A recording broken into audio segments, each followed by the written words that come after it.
नमस्कार क्लास। आज हम कक्षा 11वीं रसायन शास्त्र के दूसरा इकाई और इसमें है परमाणु की संरचना, इसके भाग 3 पर हम आज पढ़ेंगे। तो पिछले क्लास में हमने देखा कि परमाणु के मुख्य रूप से 3 पार्टिकल्स में विभाजित किया जा सकता है, जो है इलेक्ट्रॉन, प्रोटॉन और न्यूट्रॉन। अब खोज होने के बाद अब समस्या आया कि ये परमाणु में इलेक्ट्रॉन, प्रोटॉन, न्यूट्रॉन कहाँ पर उपस्थित होगा। इसमें अलग अलग वैज्ञानिकों ने अपना जो मत है वो प्रदर्शित किया। इसमें सबसे पहले 1889 में सर जे थॉमसन ने बताया कि इलेक्ट्रॉन और प्रोटॉन उस प्रकार से गुथे हुए होते हैं जैसे जो तरबूज होता है, तरबूज में गुथे रहते हैं, वैसे ही उसमें प्रोटॉन और इलेक्ट्रॉन गुथे रहते हैं। लेकिन इस नियम का वैज्ञानिकों ने खंडन किया कि इलेक्ट्रॉन और प्रोटॉन जब पॉजिटिव और नेगेटिव जब आयन एक साथ उपस्थित होंगे तो एक दूसरे के प्रभाव को निरस्त कर देंगे, जिससे इलेक्ट्रॉन और प्रोटॉन की प्राप्ति नहीं होगी।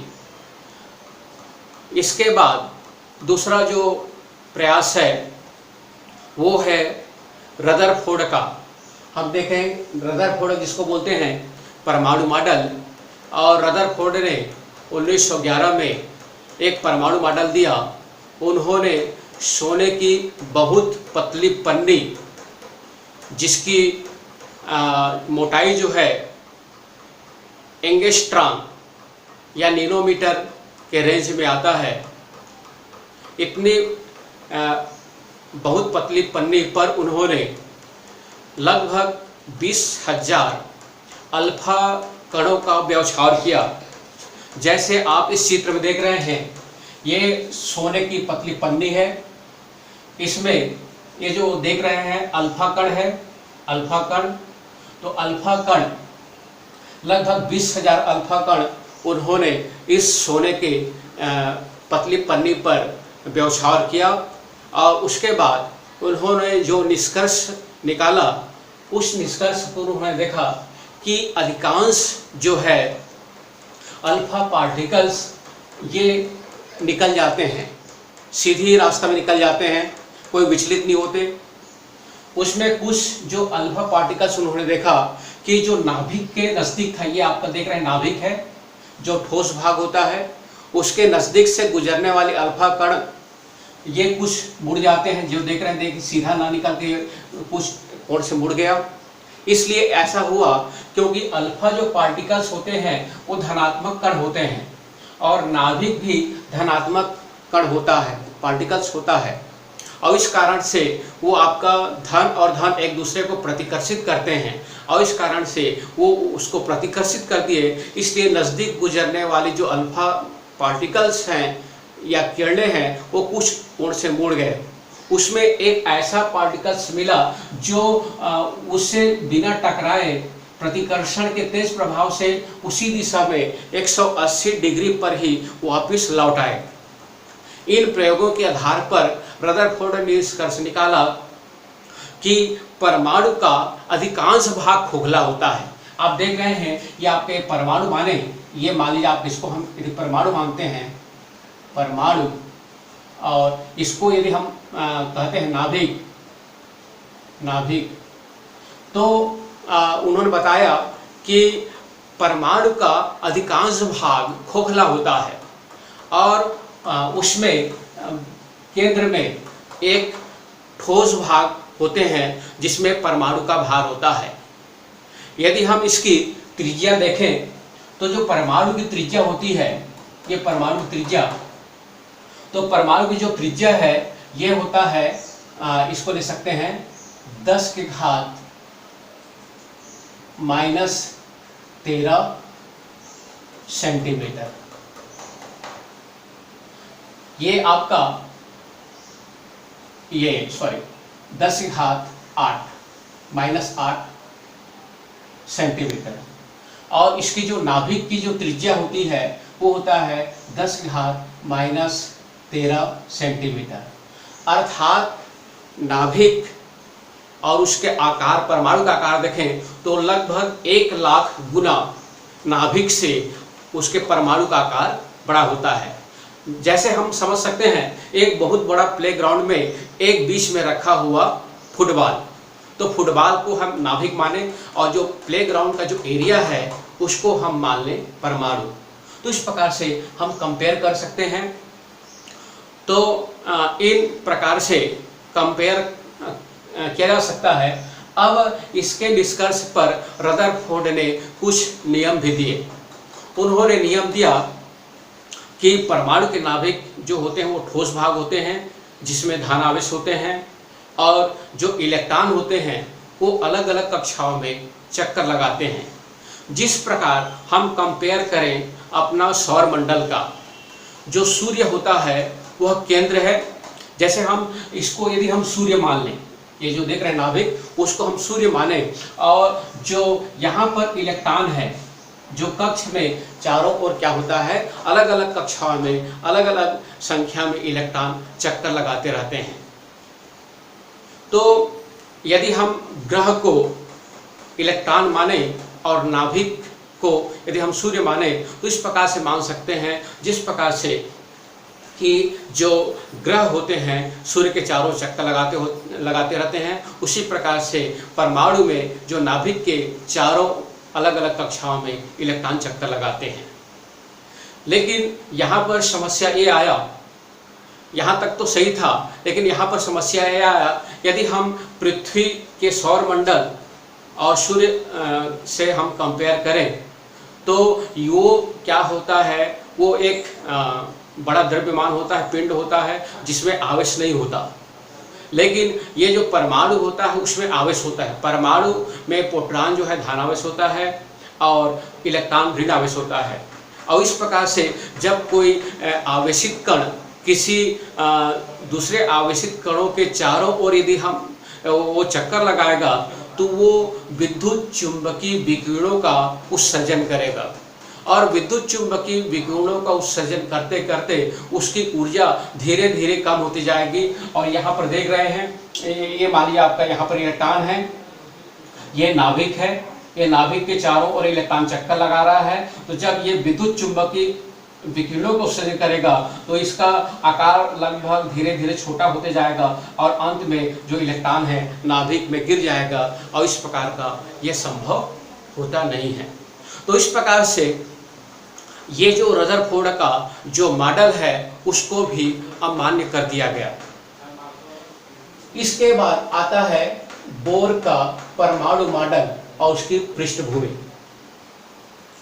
तो बोर ने देखा कि उन्होंने माना कि जो इलेक्ट्रॉन चारों ओर चक्कर लगाते हैं तो वो विद्युत चुंबकीय विकिरणों को उत्सर्जित करते हैं। अब ये तभी संभव है, उन्होंने माना कि जब हम कोई भी परमाणु के स्पेक्ट्रम का अध्ययन करते हैं, इसलिए हम इसको बोलते हैं स्पेक्ट्रोस्कोपी अध्ययन। तो बोर्श ने ये देखा कि मान लिया आपका ये हम माने कि जब तक कोई परमाणु से ऊर्जा न दी जाए या उससे ऊर्जा न दी जाए तब तक परमाणु किसी नाभिक के चारों ओर चक्कर लगाते रहता है।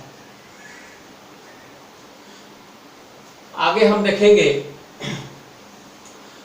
इस परमाणु मॉडल को समझने के लिए कुछ प्रकाश के नियम या गुणों के बारे में हमें जानना आवश्यक होगा, और इस प्रकार से उस पर विचार देने के लिए पहला जो सिद्धांत है न्यूटन का कड़ी का सिद्धांत।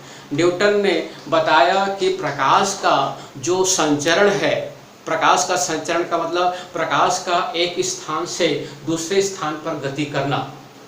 तो प्रकाश का उन्होंने माना कि एक कड़ी का सिद्धांत दिया। उन्होंने माना कि ये जो प्रकाश की पुंज है वो कणों से मिलकर बना हुआ है, और इस प्रकार से यदि हम इसको माने कड़ी का सिद्धांत पर, तो ये प्रकाश के बहुत सारे गुण होते हैं। प्रकाश का परावर्तन होता है, अपवर्तन होता है, व्यतिकरण होता है, ध्रुवण होता है, प्रकाश विद्युत प्रभाव होता है, बहुत सारे मतलब प्रकाश के गुण होते हैं। तो ये जो न्यूटन का कड़ी का सिद्धांत जो न्यूटन ने 1675 में दिया, तो ये सिद्धांत प्रकाश के परावर्तन और अपवर्तन के नियमों का व्याख्या करता है या उसका पुष्टि करता है, कड़ी का सिद्धांत। लेकिन प्रकाश के और जो गुण होते हैं, जैसे प्रकाश का है विवर्तन है या व्यतिकरण है, उसकी व्याख्या कर पाने में कड़ी का सिद्धांत सफल नहीं हो सका। इसलिए इस सिद्धांत को भी मान्यता नहीं मिली, अस्वीकार कर दिया गया। बाद में दूसरा जो सिद्धांत आया है, और ये सिद्धांत है हाइगनबर्ग का तरंग का सिद्धांत। तो हाइगनबर्ग तरंग सिद्धांत 1670 के आसपास आया है, और हाइगनबर्ग ने बताया कि प्रकाश का जो संचरण है या प्रकाश का गमन है, गमन का मतलब एक स्थान से दूसरे स्थान पर पहुंचना, ये प्रकाश के कण के माध्यम से नहीं जाता, बल्कि वो तरंगों के माध्यम से जाता है। देखिए, जैसे तरंग को दर्शाने के लिए यहाँ पर ये चित्र दर्शाया गया है, ये तरंग को दर्शा रहा है। तो जिस प्रकार से जो तरंग होती है, तो तरंग जो है हम देखते हैं वो भी दो प्रकार का होता है। एक होता है यांत्रिकी तरंगे होता है, और दूसरा होता है विद्युत चुंबकीय तरंगे। जैसे मान लीजिए आपका सूर्य का प्रकाश यहाँ पर आ जाता है, और यहाँ पर आने के लिए उसको निर्वात से भी गुजरना पड़ता है, खाली जगह से भी गुजरना पड़ता है। तो जो प्रकाश जो होता है उसका जो गुण होता है तरंग के माध्यम से चलता है, और इसको हम बोलते हैं विद्युत चुंबकीय तरंगे। और विद्युत चुंबकीय तरंगों को चलने के लिए कोई माध्यम की आवश्यकता नहीं होती। विद्युत चुंबकीय तरंगे इसलिए कहते हैं क्योंकि ये जो तरंगे हैं, चुंबकीय क्षेत्र और विद्युत क्षेत्र एक दूसरे के लंबवत पर ये दोलन करते हैं। तो दूसरा होता है यांत्रिकी तरंगे। जैसे जब मैं आपको बात कर रहा हूँ, आपको सुनाई दे रहा है, ये यांत्रिकी तरंगे हैं, और इसको यांत्रिकी तरंगों को चलने के लिए माध्यम की आवश्यकता होती है। आप मान लीजिए यहाँ बैठे हैं, मैं बोल रहा हूँ, तो आपको इसलिए सुनाई दे रहा है क्योंकि यहाँ पर माध्यम है, हवा है, और हवा मेरे जो ध्वनि के जो आवाज़ है वो आपके कान तक पहुँचा रही है। लेकिन यहाँ पर मान लीजिए हवा को निकाल दिया जाए, शून्य कर दी जाए, निर्वात कर दिया जाए, तो यहाँ से मैं लाउड स्पीकर में भी चिल्लाऊंगा तो यहीं पर बैठे रहेंगे तो आपको सुनाई नहीं देगा, क्योंकि यांत्रिकी तरंगों को चलने के लिए माध्यम की आवश्यकता होती है। तो हाइगनबर्ग ने बताया कि प्रकाश का जो संचरण है, प्रकाश का जो गति है, वो गमन होता है तरंगों के माध्यम से।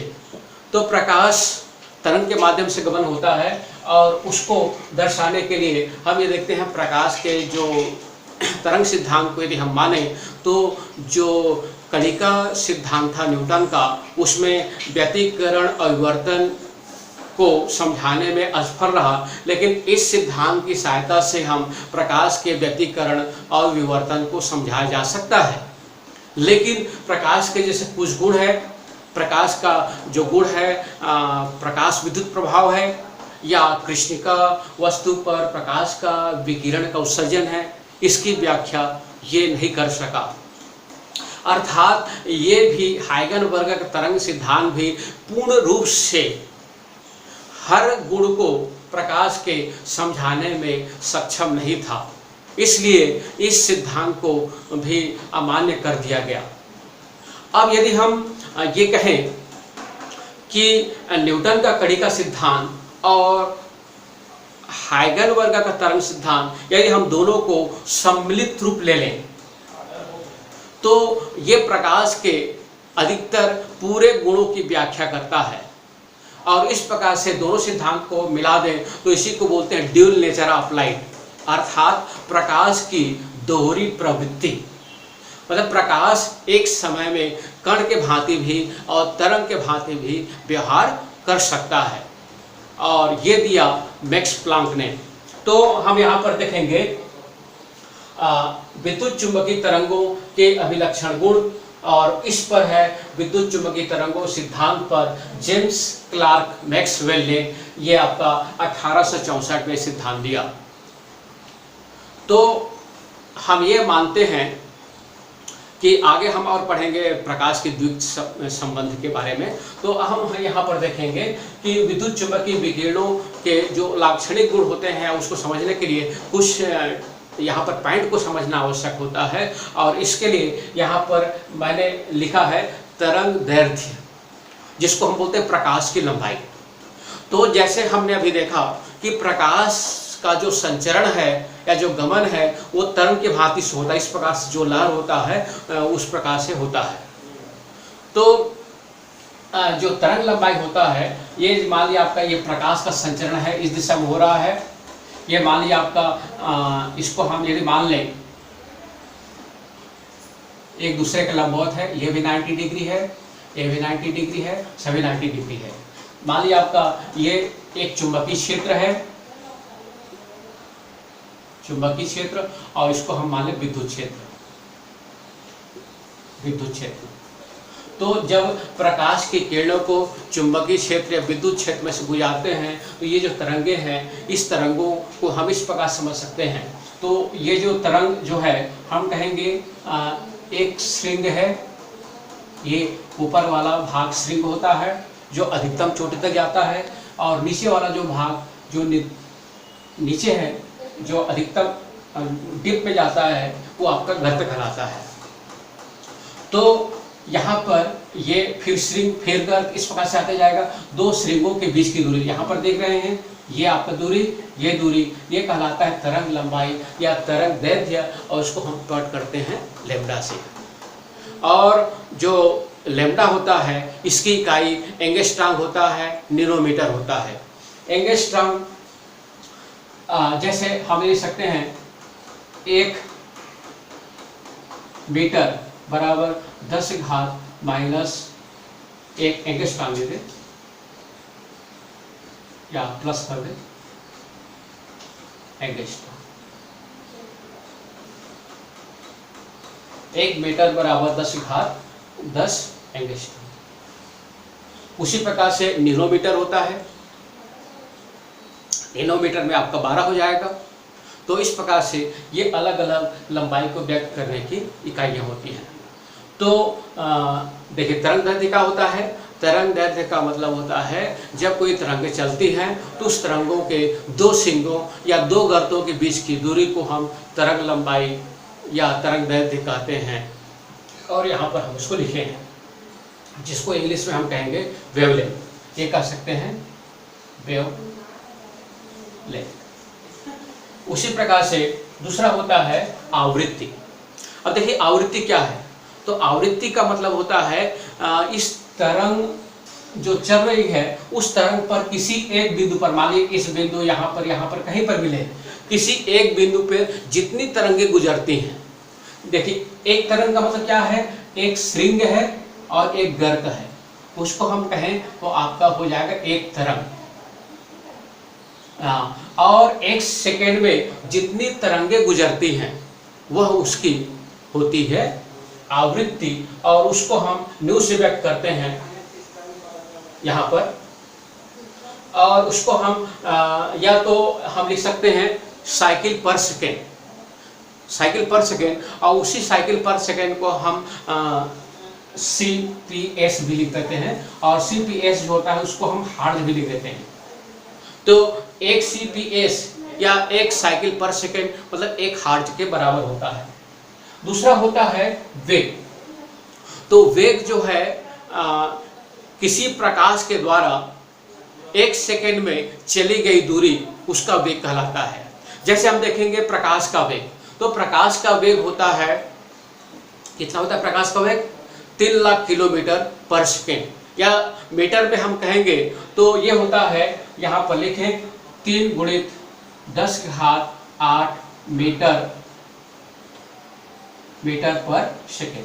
मतलब यदि हम मीटर में करें तो 1000 मीटर बराबर होता है 1 किलोमीटर, इसलिए यहाँ पर 3 शून्य और बढ़ा देंगे तो ये हो जाएगा 3 लाख किलोमीटर या 3 × 10⁸ मीटर पर सेकेंड। ये होता है प्रकाश का वेग।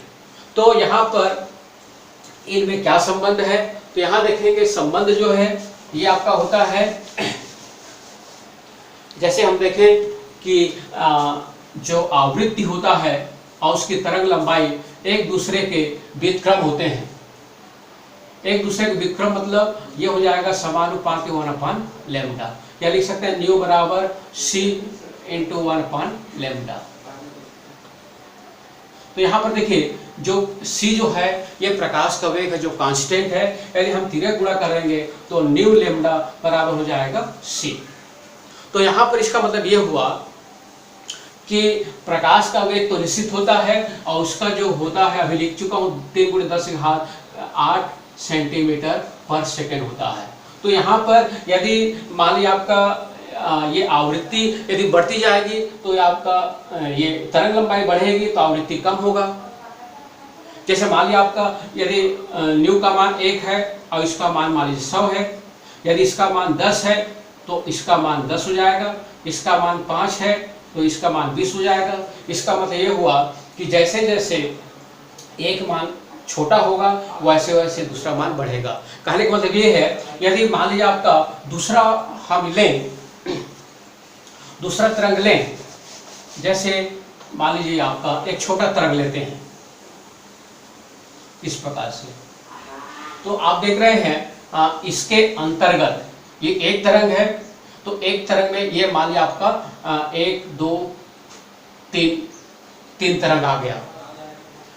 इसका मतलब ये हुआ कि ये 3 गुना छोटा है, तो 3 गुना छोटा है तो जो तरंग लंबाई छोटी होगी तो उसकी आवृत्ति अधिक हो जाएगी।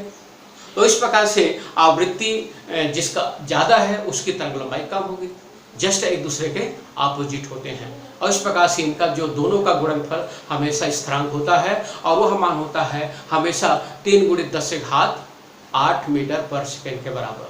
तो इस प्रकार से आपने देखा कि जैसे जैसे जो प्रकाश होते हैं अलग अलग तरंग लंबाई के होते हैं और इसलिए उसकी आवृत्ति भी अलग अलग होती है। जो हम प्रकाश को, यदि हम प्रकाश के बारे में करें तो प्रकाश को 3 वर्गों में बांट सकते हैं, दृश्य प्रकाश, परावैंगनिक और अवरक्त प्रकाश।